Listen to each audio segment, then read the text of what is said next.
Good evening, everybody. We're back for another round of 3 college basketball winners. Last night, 2 of the 3 cashed, so that was good. And of course, NHL customers did extremely well. Unfortunately, the Vegas Golden Knights did not show up against the Toronto Maple Leafs. And, the reality is the Maple Leafs have much more firepower than the depleted Golden Knights at this point, especially with Mark Stone on the IR, and we know that Jack Eichel is on the LTIR, which makes Edmonton Oilers fans extremely happy. But we don't care very much about what the rest of the league thinks. Those guys are legitimately hurt, and I have been there to witness both of those injuries, so I know that they're legitimately hurt. But anyway, that's just a social media fight between fighting about LTIR and the NHL and the Oakland A's moving to Vegas. It's a full-time job on social media. Anyway, let's get to your Friday card. Welcome to Against the Public. I'm Dana Lane. We're the only show to analyze early betting patterns by the public, and we've done that once again with 3 more free college basketball plays for Friday, with 1 of the 3 going against the public. The other 2 have not moved, but I do anticipate that movement in that direction, so we're going to jump on that number early. Before I get to our free plays, I've already had my NBA 3-pack locked and loaded right now for $49.99. Gives you all 3 of those plays for one low price, and of course that comes with our Pick Dawgz win guarantee that states you must profit or receive an immediate site credit for the purchase price. In addition, if you don't want to mess with the single games, you don't want to deal with the 3-packs, please get involved with my All Access Pass, and it's very simple. To become a member, jump on my 30-day pass for less than $13 or for $13.13 a day, 90-day pass for less than $10 a day, and that annual pass is less than $100 a month. Never miss another play from me again in 2024. If it's a little bit too much all at once, grab your credit card, throw it on there. We'll pay it off every single month. The idea in 2024 is to make this your best year ever. I said at the end of 2023, this is going to be my best year ever, and I absolutely have done that so far. I know we're a couple months in, but you got to start well, and that's exactly what we've done. If you're not an All Access customer yet and you need some more convincing, this is what we've done so far. All Access customers have crushed 57% of their selections over the last 7 days, 56% over the last 30 days, good for 1,547 units of profit. That's number 1 amongst cappers with at least 200 minimum plays. 55% winners in 2024 overall. That's number 1 amongst cappers with at least 400 plays, 2,274 units won. In the NBA, 57% winners plus 1,349 units over the last 30 days. College basketball, 57% winners over the last 30 days. NHL customers, 61.1% winners over the last week. That's number 1 amongst cappers with at least 10 plays. And that number's even going to go, a few of these numbers are going to go up too, because some of the action from Thursday night are not included in those numbers. So the bottom line is, I told you we were going to do this. We definitely are on our way to having a terrific year. And I once again have to reiterate to you, pick a capper. Stay with them through the ups and downs all year, even if it's not me. Pick a guy. Even get involved in that 2-for-1 capper special. But whatever you do, don't bounce around, because you never know when you're bouncing from losing streak to losing streak. And I see a lot of guys, or hear a lot of guys that do that. Well, this capper's hot. This capper's good over the last week. This one's good over the last month. Stay with one, guys. Stay with one. Stay with somebody that you trust, whether it's me or somebody else. Stay with one capper all year long and get that annual All Access Pass that will give you every single one of my plays for the next 365 days. Okay, let's get to our free games for Friday. We're going to start things off 6 o'clock Eastern Time. Game 861-862, the Kent Golden Flashes versus the Akron Zips. Akron minus 6.5 and 136. The Golden Flashes have been an over team all season long. Of late, though, that's kind of changed. 5 of their last 6 games have gone under the total. We also see that the Zips are on an incredible underrun with 8 straight unders and 10 of their last 11. I look at this number, I got to tell right away the books are anticipating that they're the public is just going to go under and under and under, especially with Akron. So they're going to go, okay, fine. We're just going to lower this and keep lowering it until we get equal action on this. 136 is a very low number. The Golden Flashes haven't seen a total this low since the end of December. Akron hasn't seen a total this low. They've only seen it once this entire year. So this to me is baiting everybody to go under that total, giving the books a real nice advantage to grab the money and go over. In their first meeting this year, Zips took a 6-point victory while going over the total for the third time straight in this series. The second half of that game, by the way, featured 90 points. I think we're going to go over this total tonight. I think 136 to me is too low. And I've always said this in the past, that numbers will always tell you where you've been. They will not tell you where you're going. So yes, we take a look at recent history and current form, but that does not have a ton of bearing on where I think teams are going to go in the future. So we're going to go over 136 in this one. Game number 2, 7 o'clock Eastern Time, 863, 864, Penn Quakers -6. 131.5 is your total against the Dartmouth Big Green. Penn has been horrific against the number this season.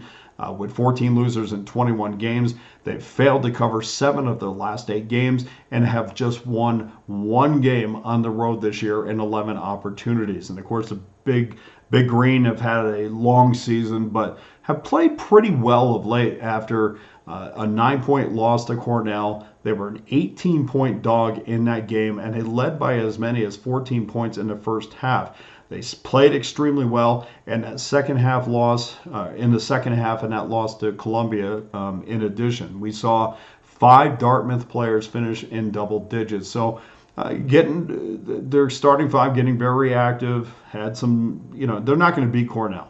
Cornell is, a much better team than they are. But they did play well, and I thought they played extremely well against Columbia in that second half. Penn, as we know, smashed Dartmouth in their first meeting at home, but we really have to ask ourselves, and again, going back to, do we trust what we just saw?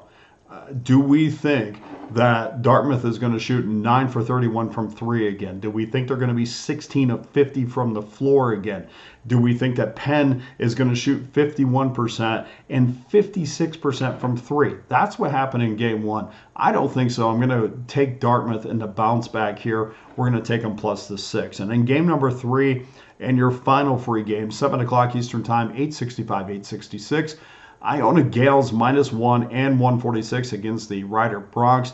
The Gales have failed to cover 3 straight games in 4 of their last 5, while Rider has covered their second straight game with a massive win at Manhattan. 42-point win as a 3.5-point dog, which is their 6th in their last 8 games.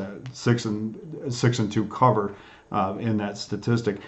In this series, Rider has covered 5 straight games, including a 94-93 win in the first game this year. They were a 6.5-point dog in that game.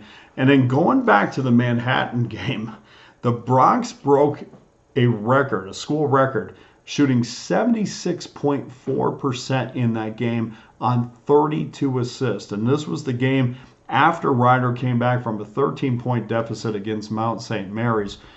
That was 2 games ago. I really like the way that this team is playing. I normally would go the other way after, just this crazy shooting night. But that was the second game after coming back after that 13-point deficit to Mount St. Mary's. So they really bounced back well. I like the way that they're playing. And, 2 straight games or 3 straight games to me kind of erases, what they've done in the past. And I think this program is definitely moving forward. Mervyn James is one of those guys. If you haven't seen him, you're going to have to do that. He is the conference's leading scorer. And in that first game, that first meeting between these 2 teams, he only had 10 points. So you can bet that he's looking to get himself very active offensively early. I look for him to get in that 20-point range. I'm going to take Rider plus the 1 in this game. So that does it for your 3 free plays for Friday. please go to pickdawgz.com. Get involved with my NBA 3-pack. All three of my top NBA plays for one low price, $49.99. Plus gives you our Pick Dawgz win guarantee. And again, if you want to make sure that you get every single one of my best bets for the entire year, please jump on one of my all access passes, my weekly pass, my monthly pass, my yearly pass, whatever you do. Please just make sure that you get involved. It's going to be a massive weekend. Make sure you're part of it. Before I go, I do want to update you, and I know you guys are out there, a lot of guys, they rely on us. Some of the guys use us as guidance. Some people just like to hear different perspective on games, but I do like to give you some numbers because I know you're out there handicapping your own games, and we don't go through every single game on here. So let me just give you some numbers. And these numbers in college basketball this year and last year are absolutely staggering. If you think for 1 second that this is an easy profession to be in, listen to these numbers and here's an idea of how great these odds makers are at their jobs. Favorites this year are 1,632 and 1,592. That's good for 50.62% winners, minus 107.89 units based upon a 1-unit wager. The last 2 years combined, favorites are 3,651 and 3,558, good for 50.65% winners, minus 236 units. Just betting favorites, and no, you can't go the other way because it gets worse. So yeah, you gotta be good at this. You gotta be a fantastic handicapper. You just can't go, yeah, I like betting favorites, I like betting dogs. Now you gotta roll your sleeves up and do the work. Favorites in conference games are an incredible 944 and 935 to bring a 2-year mark with favorites in conference games to 2,334 and 2,247. That's good for 50.95% winners. Another sub 50% mark when we're talking about favorites. Favorites in non-conference games, a little bit better here. And that makes a lot of sense because early in the year you have teams that are facing other teams that really are not on the same level. But again, not good enough to just kind of ride with it. Favorites in non-conference games this year are 688 and 657, 51.15% winners. That brings a 2-year mark. And listen to this. Man, this is incredible how close these are.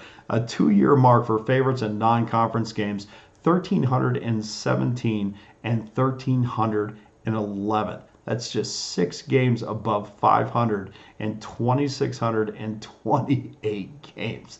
This is a hard business to be in. That's why you lean on guys that do this on a daily basis. And guys that you trust, and you know that we are busting our tail to make sure that we get winners for you. So when you see handicappers post that they've won 55% or more, you can bet that they know exactly what they're doing. So you can go on Pick Dawgz and see, exactly who's done that and who's done it long term. And that is way above average as we see with these numbers. So just thought I'd throw that out there. It is incredible how even these numbers are over a long period of time. So anyway, let's have a terrific week. Let's recap our free plays one more time. Kent State and Akron over 136, Dartmouth +6, and Rider +1. That does it for today's show. Thank you to everyone who continues to help make the show grow. For Against the Public, I am Dana Lane. All the best to you and your wagers on Friday.